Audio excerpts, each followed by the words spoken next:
Hi, you're watching FRCD on CAN TV.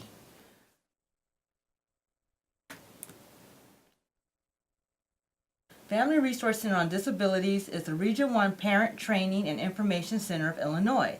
You can reach us at 312-939-3513 or email us at info@frcd.org. You can also visit our website at www.frcd.org or follow us on Twitter at FRCDPTI.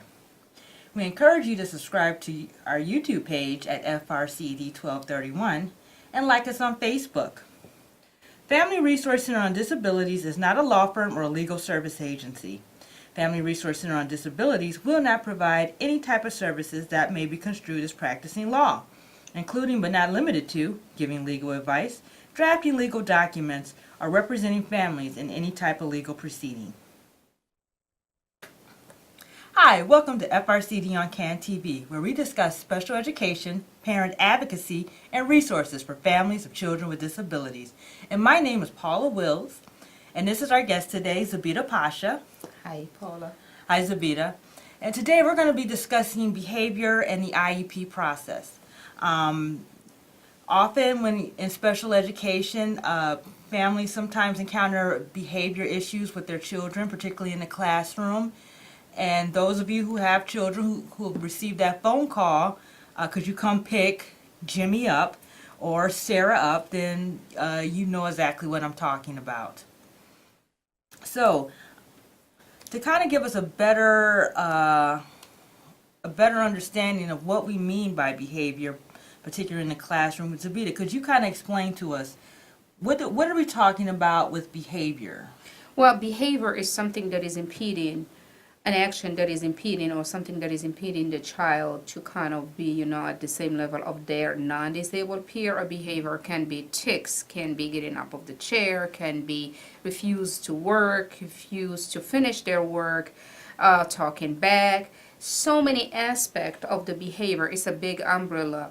But in our mind, when we hear behavior, it's literally something negative. It can be negative, but the bottom line, behavior is something that is hindering the child to function at the same level of non-disabled peer. And like I explained, it can be any form of physical, things that are occurring, kids just flapping their hands, making noise, ticking, pushing a chair. And I'm glad you say that. So when we use the term behavior, it is very broad. Anything can be a behavior. It can be positive or negative. But particularly in this instance, the type of behavior I'm talking about is when your student or your child is constantly getting in trouble in school. How do I get? Well, first of all, what do I do? I'm constantly getting a phone call. They're telling me come pick them up. I can't keep picking them up every day. What do I do? Okay, it's a great question, and it is occurring a lot, and I really appreciate this topic, particularly because we receive, as you may know, many calls pertaining to this topic. So when you get those calls, come pick up your child. First of all, do not pick up your child without documentation. You need to know what happened. Right. And as we kind of preach in our organization, all parents keep documentation, document. I cannot extend that, enough for parents. You have to know what happened, what was the incident. And if it is repetitive, it's a red flag. Okay, so when you say documentation, so is it I should be jotting something down? Should I be getting a form from the You're school? supposed to receive documentation from the school as well as the parent need to document, because sometimes the school can put it under early dismissal. So it is about, the dismissal is at 3 o'clock. You have been receiving the calls all day, and then you go at 2 o'clock to pick up your child because you're just getting off of work, and that's just the time you get into the school. They put early dismissal. So it is not documented as behavior.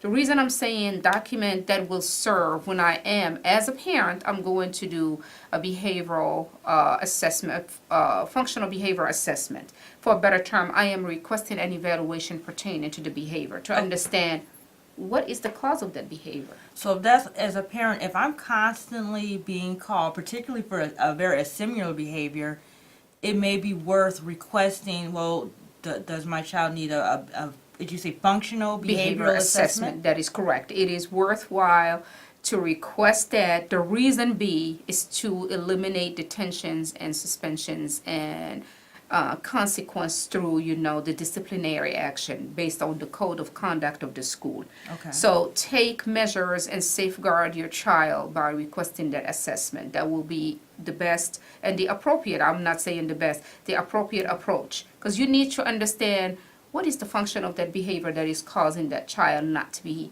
sitting like his peers and learn at the same, rate and same level of their peers. Right. And, we need to know what is those, behavior triggers. So the functional behavior assessment, you have the parent need to write it or request it to the school administrators, and it can be observation, collection of data. And when we say functional behavior assessment, we hone in on the function of the behavior. What is the function of that behavior?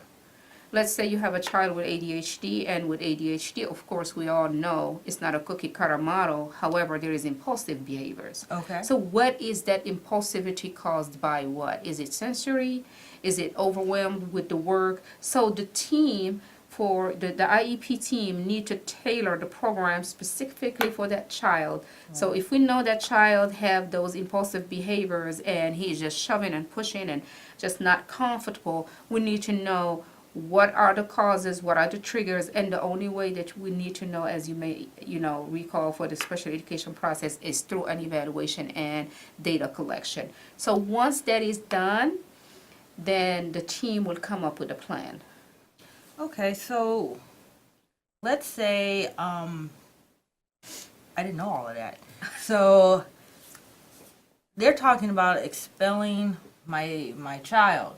That this is not the right school for him. Is it too late to request a behavioral assessment? Well, a functional behavioral assessment? Expulsion, before the school decide to have the expulsion done, there is a process before that. Okay. And that is the manifestation determination review. So in IDEA of 1997, years ago, there was, what it was, MDR, manifestation determination review, which is, before I decide to expel this kid because of a behavior issue that causes, disciplinary action, I need to know if the disability manifestation had caused the child to act that way. Example, 2 kids, they fought in the classroom, and both of them have an IEP, and that's how this manifestation determination review had started. It was Doe versus Smith in California years ago, 1997, if you recall that story. So Congress, they said, okay, we have to care about the school climate and the safety. So Right. that's the big umbrella and the framework of all of this conversation. So we need to safeguard everybody at school, including children with IEPs and disabilities. So 1997, they said, okay, manifestation determination review to see if the action is linked to the disability. In 2004, when there was that reauthorization and it became IDEA, then they said it has to be substantially direct to the disability. So there is a slight difference that make a huge difference in the decision. So when you say direct to the disability, so it's the disability that's in the IEP. Correct. Okay, so if your student may have ADHD, let's say the student has autism, but maybe the behavior might be more characteristic to something that's ADHD, and ADHD is not in the IEP, they are still held accountable, correct? They are accountable. Okay. Students with disabilities are not literally protected because they have an IEP. They can have the same disciplinary action as non-disabled peer. That's why there is this manifestation determination review process before the expulsion decision. Is the action is directly linked to the disability? Okay. Is it substantially? Now there is that word, substantially direct to the disability. And if it is, then there is no expulsion. If it is not, There are two things we have to look for: if it is substantially linked to the disability, or if the school is not providing the appropriate services. So we have the disability to look into it, and then the IEP. That's why, folks, when you are looking into your children's IEP and during those conversations of evaluation, make sure that every information is appropriate and correct. Like you brought up a very good point about the disability. Let's say you have a child who have behavioral issues, but in the IEP is only noted specific learning disability. A very fraction, a minimum of the information is noted about the behavior. You know that that student will be disciplined. Yes. Will be disciplined. So again, when you get those IEPs, make sure you read them, make sure you correct the information as necessary and as appropriate. Okay, so let's say the behavior causes bodily harm or is related to drugs.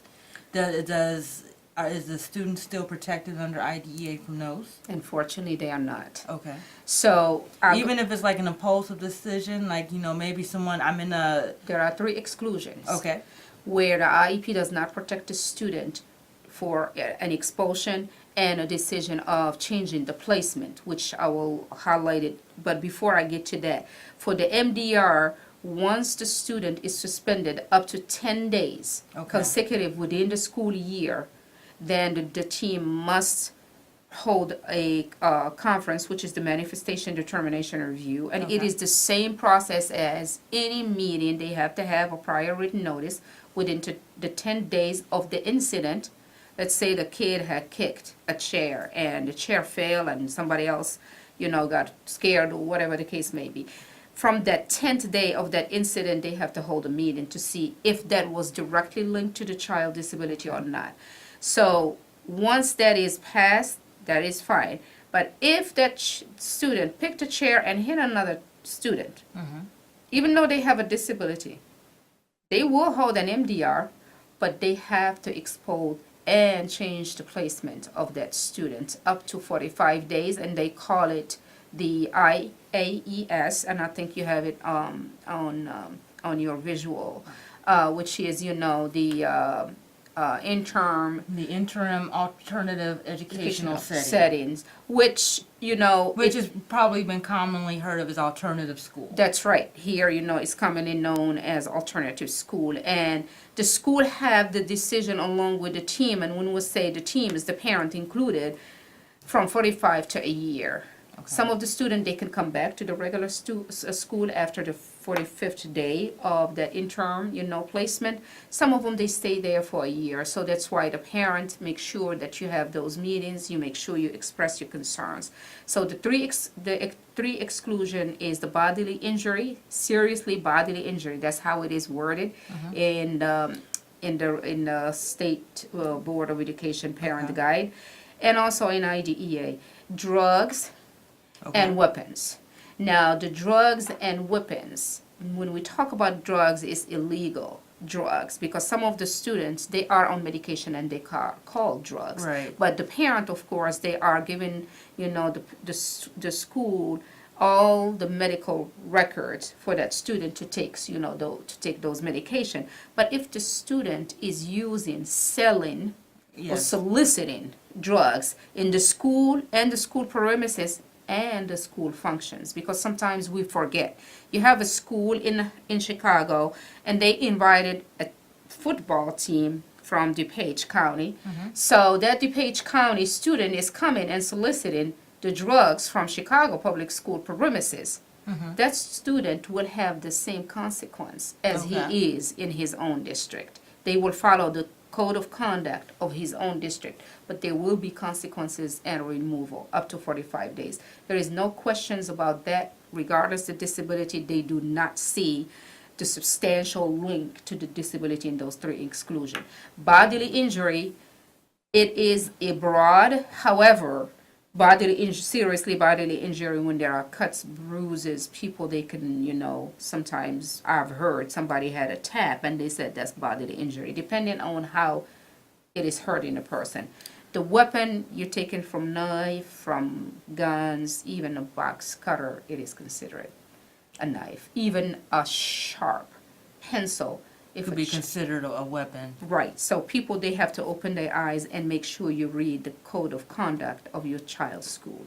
So, just kind of to recap a little bit. So, one of the first things you want to do is if you get that phone call from that teacher or asking you to to pick up your child, or your child's been removed from the classroom for whatever reason, even if they're just sent to the principal's office for the rest of the day, you want documentation as to when they were removed and why they were removed. Because I wanted to ask you, because what's wrong with early dismissal? I mean, I would think that, having suspension after suspension looks a lot worse than having early Early dismissal? Early dismissal. Well, if the child has an IEP, we're looking into the provision of free appropriate public education. Right. So if the student is missing any chunk of the day in instruction, so they are not receiving free appropriate public education.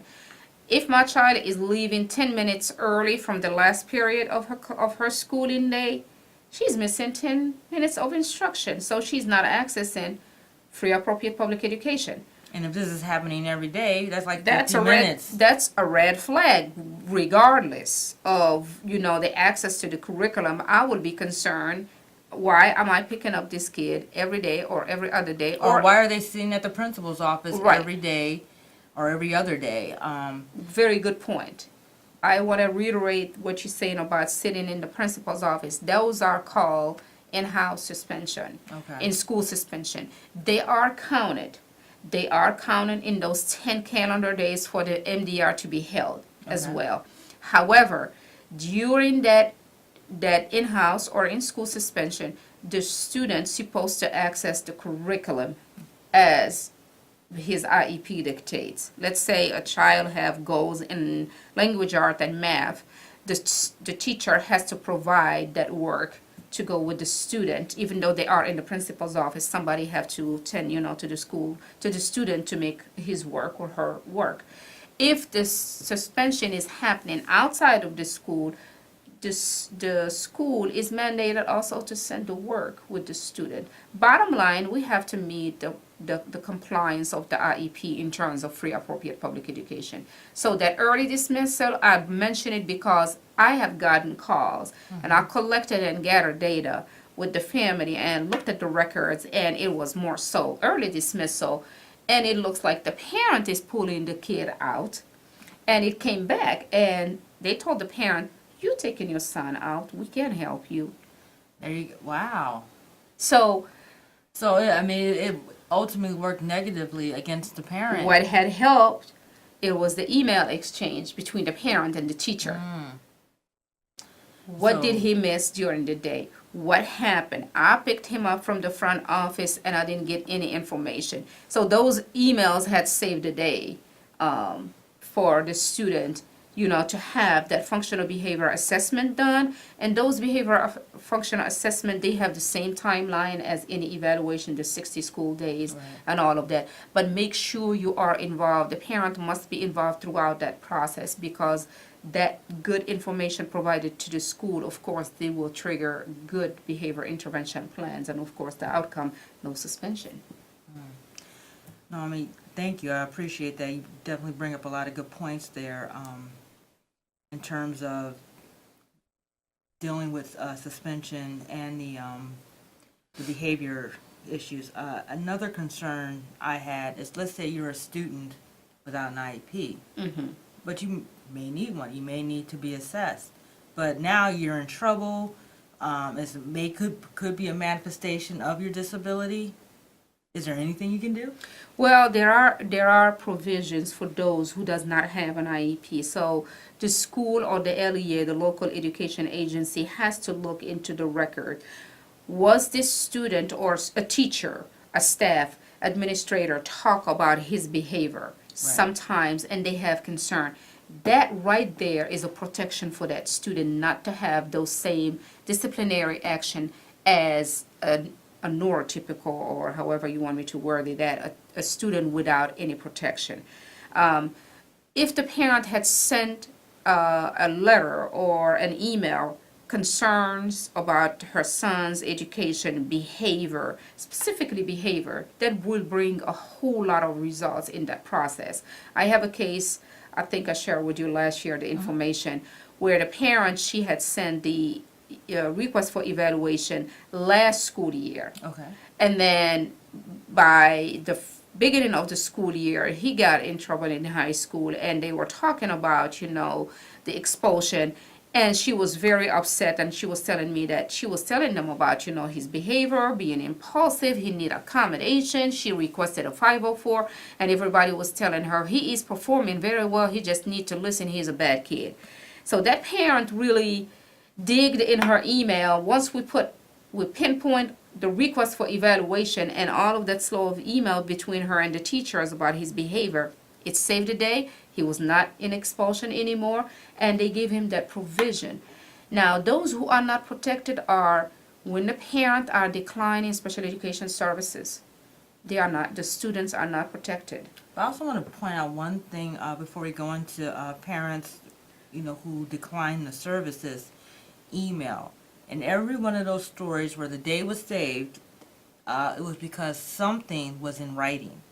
Documentation. Something was in writing by the parent. So what, because the school had its own records, and what they had in writing was, I believe it was early dismissal. But because the parent had their own notes and their own communication with the school, they were able to say, reverse that. So it's like, look, you're suspending, or my child is being done illegally. What can we do to fix this? But going into not early dismissal, but going into,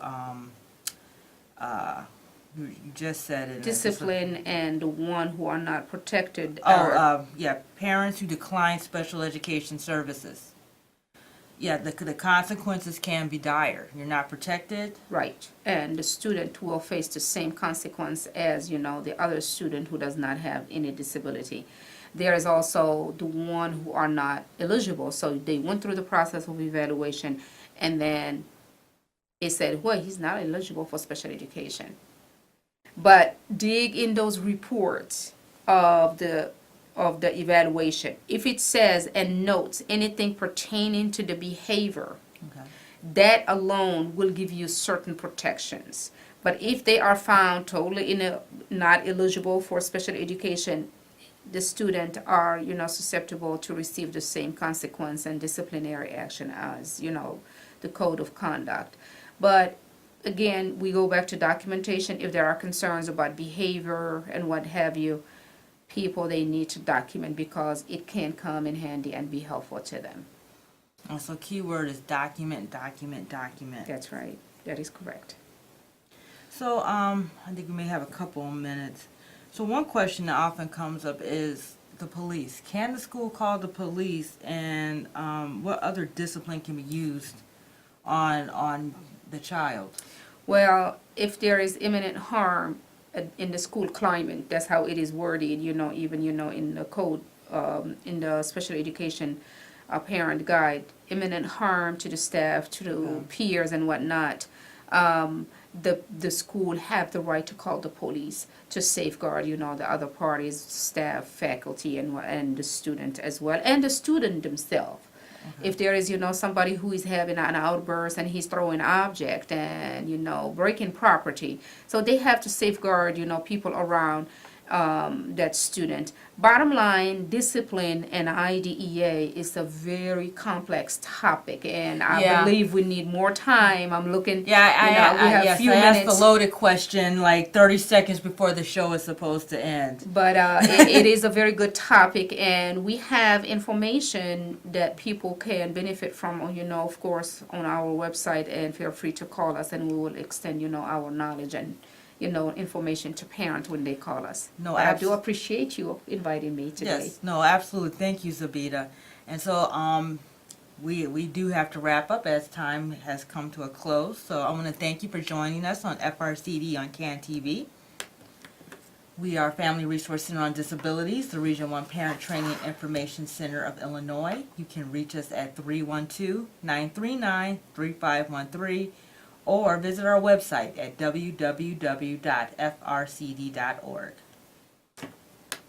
Have a wonderful week. Have a good night.